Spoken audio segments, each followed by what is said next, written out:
Hey guys, ఎలా ఉన్నారు?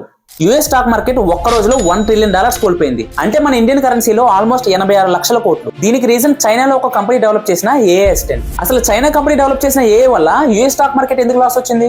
US లో ఉన్న top AI assistants like open AI వల్ల చాట్ జీపీటీ, మెటా డెవలప్ చేసిన లామా, అండ్ అలానే గూగుల్ డెవలప్ చేసిన జెమినీ, ఇవన్నీ యూఎస్ కంపెనీ అయినా ఎన్విడియా లాంటి బిగ్ కంపెనీ చిప్స్ ని యూజ్ చేసి డెవలప్ చేస్తారు. ఈ ఏఐ అసిస్టెంట్ డెవలప్ చేయడానికి కావాల్సిన టెక్ టాలెంట్ అయినా చిప్స్ అయినా ఓన్లీ యూఎస్ లోనే ఉన్నాయి. ఈ ప్రొడక్ట్స్ డెవలప్ చేయడానికి యూఎస్ కంపెనీస్ కొన్ని వేల కోట్లు ఖర్చు చేశారు. సో ఈ ఏఐ వారిలో యూఎస్ఏ నెంబర్ 1 అని అనుకున్నాం. సీన్ రివర్స్ చేస్తే ఇప్పుడు చైనా కంపెనీ లాంచ్ చేసిన డీప్ సీక్ ఏఐ అసిస్టెంట్ ఈ యూఎస్ కంపెనీస్ కన్నా చాలా చీప్ గా లాంచ్ చేశారు. ఇక్కడ point DeepSeek ChatGPT కన్నా బెటర్ అని కాదు. చాట్ జీపీటీ ఫోన్ ని ట్రైన్ చేయడానికి ఓపెన్ ఏఐ వాళ్ళకి $78 మిలియన్ ఖర్చు అయింది. కానీ డీప్ సీక్ R1 ని ట్రైన్ చేయడానికి మాత్రం ఓన్లీ $5.6 మిలియన్ అయితే అయింది. ఈ డీప్ సీక్ ఓపెన్ సోర్స్ లో వర్క్ చేస్తుంది. వీళ్ళ కోడ్స్ అండ్ మోడల్స్ ఎలా వర్క్ చేస్తాయని అందరికీ తెలిసేలా చేశారు. వీటిని చూసి చాలా స్టార్ట్అప్స్ ఫ్యూచర్ లో వచ్చే ఛాన్స్ ఉంది.